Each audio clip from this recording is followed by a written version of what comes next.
I'd like to appeal to the mayors and the barangay captains na magpasyal lang siya ng kalahating araw. Tanungin niya kung sino pang hindi nabakunahan. At sabihin niya na kung merong scheduled na bakuna, he will see to it na sabihin mo gusto kitang makita doon. Kasi maghahawa-hawa ka lang ng ibang tao kung ayaw mo.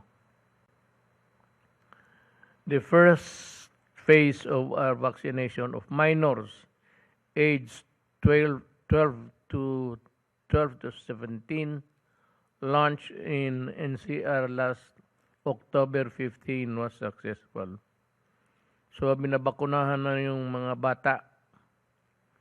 On Friday, October 22, we launched phase 2 of our pediatric vaccinations